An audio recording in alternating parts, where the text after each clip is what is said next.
10, 9, 8, 7, 6, 5, 4, 3, 2, 1. After my very last radiation treatment for breast cancer, I lay on a cold steel table, hairless, half-dressed, and astonished by the tears streaming down my face. I thought I would feel happy about finally reaching the end of treatment, but instead I was sobbing. At the time, I wasn't sure what emotions I was feeling. Looking back, I think I cried because this body had so bravely made it through 18 months of surgery, chemotherapy, and radiation. Ironically, I also cried because I would not be coming back to that familiar table where I had been comforted and encouraged. Instead of joyous, I felt lonely, abandoned, and terrified. This was the rocky beginning of cancer survivorship for me. Elizabeth D. McKinney, MD, MPH. This is the CROC Podcast, and today's episode is Lost in Transition. I want you to forget everything about your cancer. I want you to forget everything about what your doctors have told you. I want you to forget everything about your treatments. And I want you to start with a blank slate. This is Dr. Tom Eanelli, and this is the CROC Podcast. Hey Crockers, how are you? This is your friend Dr. Tom Eanelli. On my left, Angel Santana in his producer seat. Angel, how are you? I'm good. Welcome. We finally see the sun. Oh, yeah. I want to give a shout out to your Crocker family. Crocker family, great job. Thanks for listening. Yeah, I have to say, cancer survivors rule, that's for sure. Today's episode, I know what you're saying. I know what you're thinking, Dr. E. Please don't tell me that we're going to do yet another Defining Survivorship podcast. I hate to tell you guys, you have to take your medicine. You have to take your cod liver oil. You have to take it down. We are going to build a foundation for you guys. And in order to do that, we have to make that foundation rock solid. So recall the first Defining Survivorship. So prior to Dr. Mullen, who we've talked about in great detail, and his personal experience with cancer. Cancer was a very interesting modality. First of all, going back to the 1960s and before that, actually probably before the 1980s, cancer was treated very aggressively. There was extraordinarily disfiguring and dehumanizing procedures, and really the only thing that doctors and your caretakers thought about was your cure, and rightfully so. But something great happened, not just with Dr. Mullen, but really in the cancer field itself. And that is that many more patients were being diagnosed at earlier stages. So this was in the days where PSA was starting to be used for prostate cancer. Mammograms were being used to diagnose breast cancers much earlier. And these were the days when we were starting to try to achieve cures, but at a much less higher cost of morbidity and the cost of side effects. And we started looking, I can't say to the same level of survivorship and cure, but certainly right behind would be quality of life. And Dr. Mullen, we talked to you, told you, taught you what a great man he was and what he did in his life aside from cancer survivorship advocacy. In his own right, he was an advocate for disparities, healthcare disparities, and always taking the side of the oppressed and the disenfranchised patient. Then had his own cancer experience, a very, very serious cancer experience in his early 30s that almost took his life. And what he really had to come to grips with was that strangeness of being a cancer survivor as a doctor.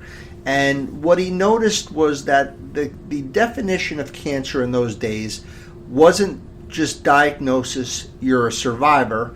It was diagnosis, you were a victim, and if you happen to be lucky enough to live 5 years, then we'll call you a survivor. So you had to earn your Eagle Scout, right? You had to do your project and build your park bench and do all that kind of thing. And he said, ain't gonna work. You're a survivor from the minute that you're diagnosed. In addition, he really threw the survivorship environment in a real tussle, because he really did not accept what we talked about last week as the binary model for survivorship, meaning that in cancer you're either cured, not cured, dead or alive, kind of like that sort of 1 or 0 logical progression that we learned when we were learning programming, if you were a computer guy or computer lady, or in logic philosophy courses and things like that. So cancer, according to Dr. Mullen, was not a binary or static situation. It was very dynamic. And cancer survivors, whether they were stage 4 terminal care cases or stage 1 curable cases, there was more in common. There was more of a bond between those survivors, despite the fact that they were on different ends of the spectrum, than anybody ever gave credit for. So Dr. Mullen, God bless you. And if that's all you did was define survivorship, advocate for survivorship, and try to educate and train us in the seasons, as you called them, the seasons of survivorship, that would have been enough. But you didn't do that.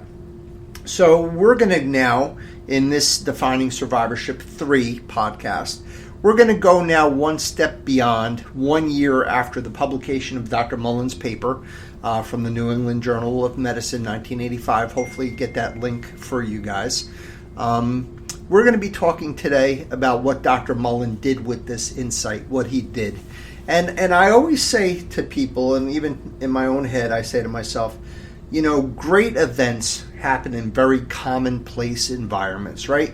So, Angel, I listen to your podcast every day. I'm always a day behind, but I listen to it every day. And you talk about such spiritual epiphanies, and this week we talked about forgiveness. We as your podcast family listen to forgiveness and scars and all the things we go through in our human experience. But I think that that's really the same of thing that we're talking about in life. So these events are happening while you're pumping gas, right? You're in your car. I could hear you pumping gas. I could hear you in your car. I could hear the music when you're pumping gas, right? So, and here's an extraordinary experience that you're bringing me in. You're awakening that spiritual beast within me, right? And you're pumping gas. Like, I want to know, are you doing 89, 93? What octane level are you pumping? But this is very deep stuff, and you're at a gas station. So can you imagine when Dr. Mullen probably convinced 23 of his colleagues, 23 different centers to get together in all places in 1986 in Albuquerque, New Mexico. So I guess he must have, I know he has ties to New Mexico.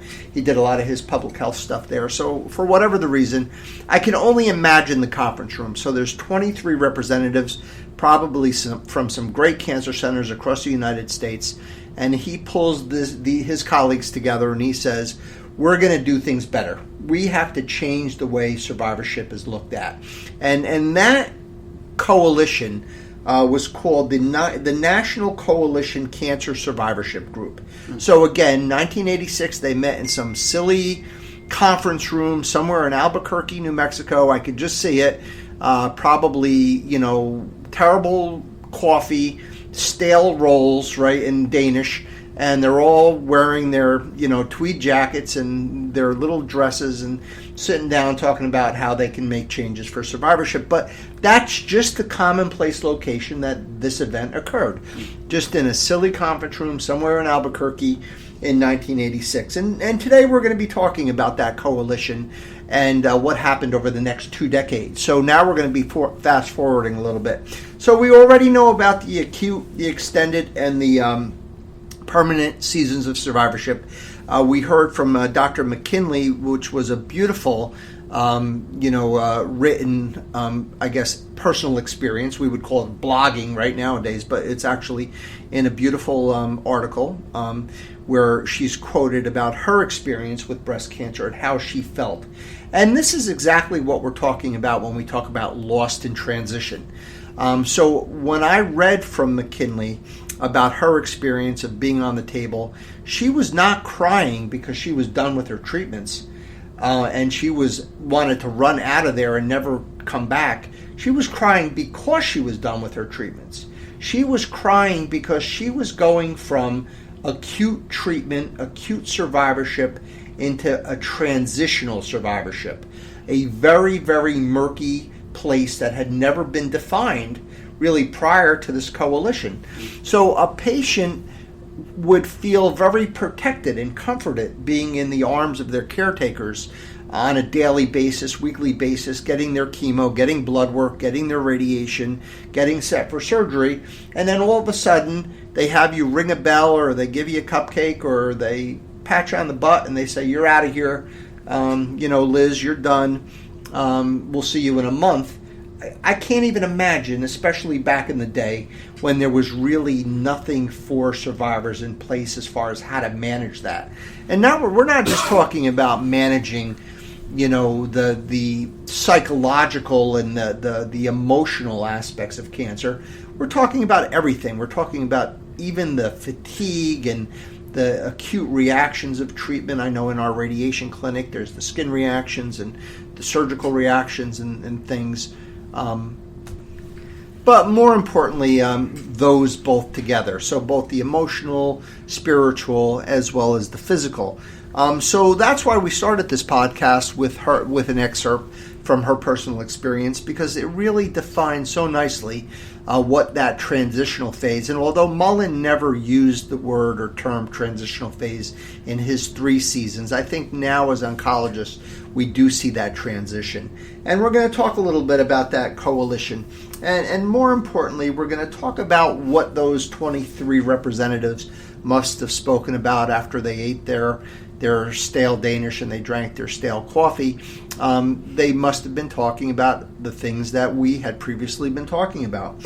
What is survivorship? Survivorship is the minute you get diagnosed, you, your family members, your caretakers, your loved ones, your friends, your coworkers, all become cancer survivors from that moment moving forward. Number 2 is that with the earlier diagnosis of cancer, with patients living longer, there are special needs that need to be addressed during this transitional phase and in the permanent and extended seasons of survivorship for patients that are unique to cancer and can't be, broadened for other illnesses. Where do we get all of this from initially? So really all of the initial data comes from our beautiful children who back in the 50s and the 60s, were pretty much, we call them the canaries in the coal mine, right? These were the victims, these were the experiments, these were the kids that were given toxic poisons, and for some reason, things started changing in the 60s, tumors started melting away, and we had these kids who were starting to live, survived their leukemia, survived their Wilms tumors, their neuroblastomas, their brain tumors. But the problem was they survived, but the cost was very high. The side effects were tremendous. And we're going to actually have a podcast on my buddy Stevie, who was a pediatric cancer survivor and whose memory I keep actually tattooed on my arm, actually on my right inner arm, to remind me of how to live life. And that'll be another podcast, and we won't go any further than that for today. But these pediatric patients really gave that coalition the at least a place to start as far as how to manage this transitional phase of survivorship. So now if you were to fast forward from 1986 to November of 2005, the American Society of Clinical Oncology, which is pretty much the mothership for oncology, and the Institute of Medicine came up with what were the 10 Commandments. Of course, not the 10 Commandments, that's what I'm calling it. Of course, I'm Christianizing it again. And to be clear, this is not this is a very non-denominational podcast, all inclusionary. But I tend to Christianize things a bit because of my background. But anyway, the 10 Commandments of Survivorship, and what are some of the things that need to be addressed. And we're going to go through each one of them today, Angel, and we're going to take our time, we're going to do it right. And then I hate to tell you guys, we're still not done with Defining Survivorship. Still have a couple of more, what would you say, sessions to go or podcasts to go, but we're getting there. And by the time we get to podcast 75, I am hopeful that we will be off of this subject. But think about it this way, guys. You're going to get a lot of information. You pick and choose what, interests you. Some people might be interested in the history of survivorship. Some people might not even care, but the bottom line is this information is going to be here for you. You can always go back to it if you want. So let's talk about the 10 Commandments from the National Academy of Medicine and their recommendations. So we're going to break them down into the most elemental parts, and then we're going to talk a little bit more detailed about them. So number 1 is raising awareness. Number 2 is establishing a survivorship care plan. Number 3 is utilizing evidence-based guidelines. That's huge. We're going to talk about that. Number 4 is developing and implementing quality measures. Number 5, models of coordinated care. Number 6, survivorship as a public health concern. Number 7, healthcare professional capacity. Number 8, employment-related concerns. Number 9, adequate and affordable health insurance. And number 10 is investments in research. So let's start with number 1. I hope you guys are awake, but we're going to keep you going. We're there. Let's talk about raising awareness. So as I said, the 1970s, the 1980s, we now have a migration in stage. It's called the stage migration. We're diagnosing you guys at a much earlier stage. You're getting better treatments, less toxic treatments. You're surviving, you're living longer, you're doing great. But there still is a need to raise awareness as far as the unique needs of a cancer survivor. And we have been very blessed over the last 20 or 30 years because many celebrities who have a tremendous amount of impact. If Ben Stiller came out and said he had prostate cancer, and I saw his article in the Cope magazine, and I've seen other celebrities, I think Christina Applegate with her double mastectomies, I believe, please forgive me if I'm wrong, I could be wrong, but I believe that's correct. And all of these great, courageous, Hollywood people, celebrities, as I said, the actors, musicians, etc., who have made their stories public. They don't have to do that. They don't have to go public with their stories, but these people have helped raise awareness for your cause. Also, I call these the little purple people. If you ever go to a race, you see the Leukemia Society, Lymphoma and Leukemia Society, they have these teams, and I always was very, very jealous because we would be all running in the same race, and if you had the purple uniform on, they would have these rest stations, and they'd have all sorts of great drinks and Gatorade and M&Ms and all sorts of stuff, where all the rest of us we're eating these goos and drinking crappy water. But again, raising awareness, that's what issue number 1 is. It's a distinct phase, this transitional phase of cancer care as far as the survivorship care, and we really need people to know about it. So that was commandment number 1.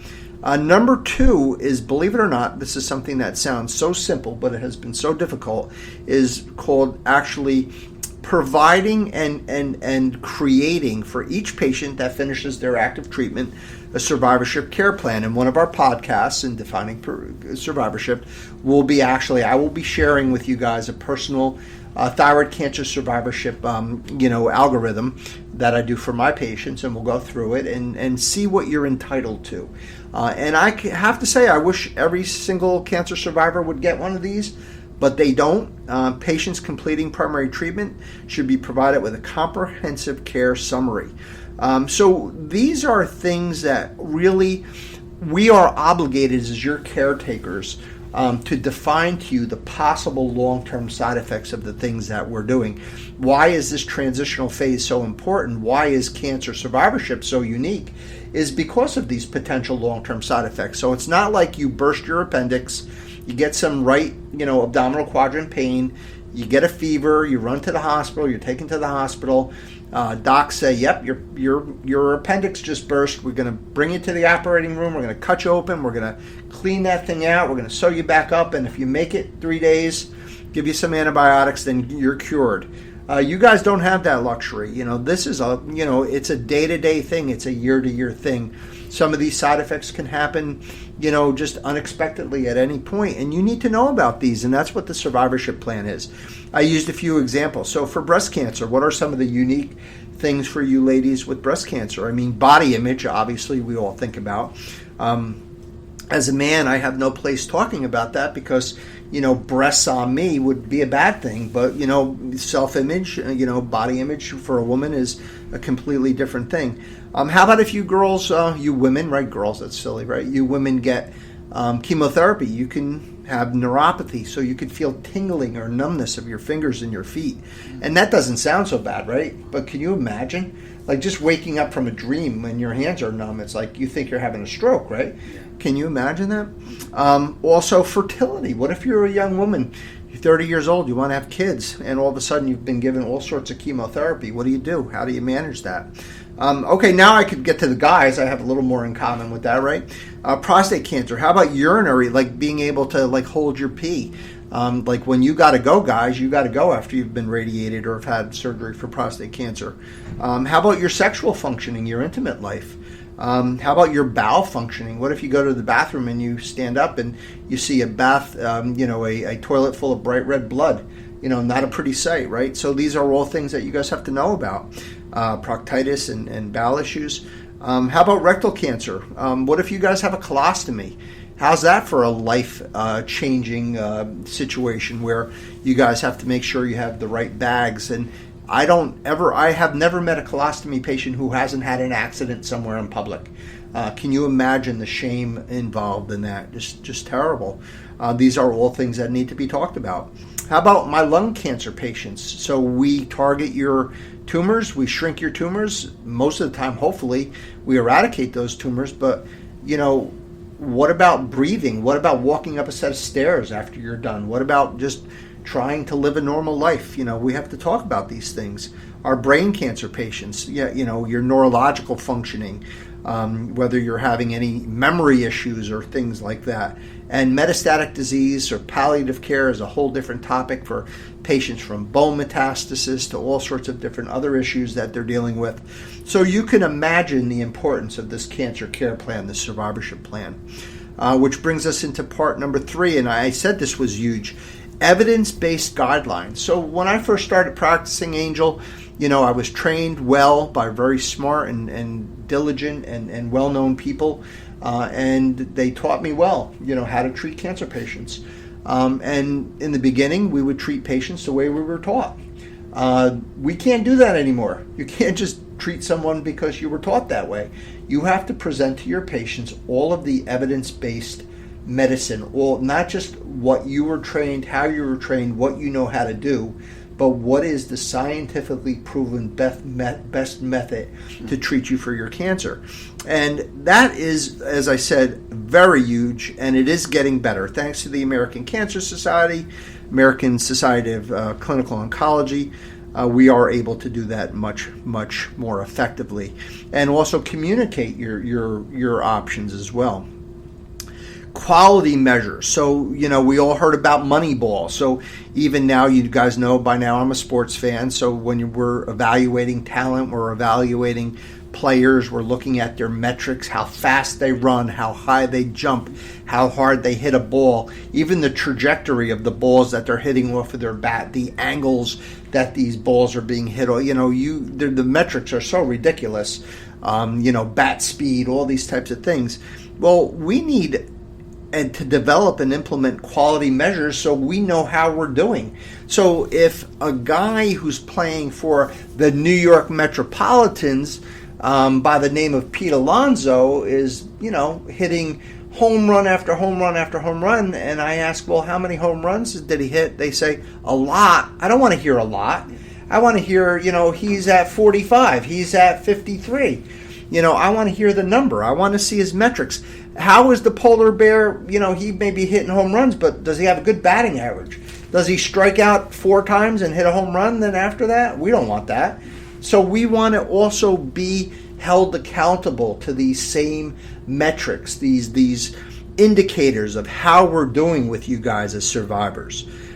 We also want to have models of coordinated care. So we need the big players. We need Medicare, Medicaid services, National Cancer Institute, Agency for Healthcare Research and Quality, the VA, and other organizations that support these programs that help us work together. So the surgeons and the radiation doctors and the medical oncologists and the nurses and the nurse practitioners and the extended care players, the speech and lymphedema experts and everybody. We all need to coordinate our care. And that's really important. Survivorship is a public health concern. So we know, listen, this is the coronavirus pandemic. I think everybody on earth is now a public health expert, right? We're all like Dr. Fauci, right? So why isn't cancer a public health concern? Well, guess what? It is. And that's what they were talking about back in the day in 1986 when these guys got together, and then in 2005 when they put these 10 commandments together. That's kind of what they're talking about. We always worry about infant mortality. We worry about infectious disease in the third world, right? We worry about elder care. But you know what? You guys as survivors are absolutely entitled to having the same public health concerns regarding the special uniqueness. You guys are uniques, right? What was, I don't know what that movie was with that actress Winona Ryder. She was a unique, right? But that's what you guys are. You guys are uniques. And on the public health side, you know what? Your community needs to know that. As far as professional capacity, this is really interesting. Because to be honest with you, back in Dr. Mullen's days, back in Dr. McKinley's days, really, after you were done with your oncologist, your primary care physician was not, at all, able to cope with the complexities of your survivorship. And there's only so many, oncologists that go around. And think about this. How about just something as simple as pain control? You would think an oncologist knows how to control cancer pain. I got news for you. They really don't. They turf you guys to a pain specialist. Do you know Angel, if you had a slipped disc, you know when I could get you an appointment to see a pain specialist? Probably 3 weeks from last Wednesday. It's not happening tomorrow. Yeah. And no doctor wants to prescribe medication. I mean, we are punished, even as oncologists, for prescribing Schedule II drugs. So it's broken. Like I keep saying, the system is broken. But God bless these pioneers who came up with and actually, indicated where the shortcomings were, what they would be, and what needed to be done in order to try to shift that paradigm, right? Of course. We were going to also talk a little bit about employment-related concerns. That's going to be at least one podcast, if not more. You guys are going to be discriminated against if you haven't been already, right? You're a cancer survivor. I know when you go to your job and you tell your boss you just got diagnosed with cancer, I'm sure everybody comes around and hugs you and tells you, I'm there for you, I will do whatever you need, and blah, blah, blah. They might even cook a meal for you, and some of them are very genuine, and they will do everything they can to help you. But at the end of the day, you guys may be discriminated against. You guys might lose your jobs. You might lose your insurance. You may not be able to get health insurance. You probably, up until recently, things are changing, thank God, even get life insurance. What if you have a bunch of little kids and you want to leave some life insurance? Very difficult. So these were things that were identified like 20 years ago, and these are things that we still struggle with today, Angel. We want to eliminate this discrimination, and again, we will address this as a separate issue. Thank God for the Affordable Care Act. Because one of the problems that a lot of patients would have was once they got diagnosed with cancer, their health insurance would get canceled. You are absolutely entitled to adequate and affordable health insurance. And that is a truth, and that is another subject that we'll take individually. And lastly, we need to invest. We have to invest in you survivors. We have to invest in research. We are in the year 2021. We're only up to 2005 as far as the history of survivorship, and we are delineating and outlining and defining the shortcomings of survivorship, the uniqueness of survivorship. And now, 20 years later, we're not where we need to be. The system is still broken. So, guests, friends, Crockers, I hope you enjoyed today's episode, Defining Survivorship 3, Lost in Transition. Angel and I will do our best to get these references up on our website. Shout outs, of course, Angel Santana, Rod Freeman, my friend Mikey Benzea, and Charlotte Larson for their support. And I look forward to talking to you next Sunday, where we will be going to Defining Survivorship number 4. And we will be talking about something very interesting, Angel. What's that? We will be actually looking at the other side of the ball. So, if you're a Mets fan, you don't really take kindly to the Yankees. Ooh. If you're a Yankee fan, you don't take too kindly to the Mets, right? Oh, no. The only reason we work together so well is we're both Mets fans, right? That's right. Okay. All kidding aside, there are survivors who actually resent being coupled with that definition of being a survivor. And we are going to respectfully look at the other side of the data to look at some of the people, some of the survivors who actually don't want to be recognized as survivors. Some people who want to be sort of out of that loop, who don't want to be included in this sort of scenario. And here on the CROC Podcast, we respect all opinions and all point of views, and we're going to present this to you to be fair, because we feel that a better knowledge, better information for our survivors will make for a better survivorship. God bless you. God keep you. And I wish you peace until next Sunday. Angel, would you like to say goodbye?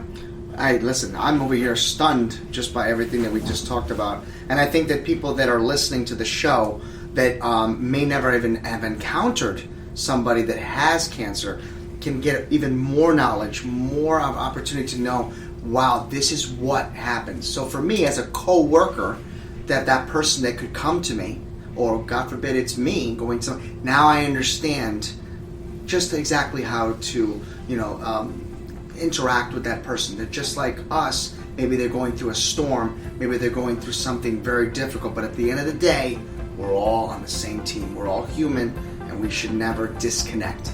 So I got that out of that. That's a very powerful message today. Angel, thanks for everything. Hey, no problem. See you next week. See you next week.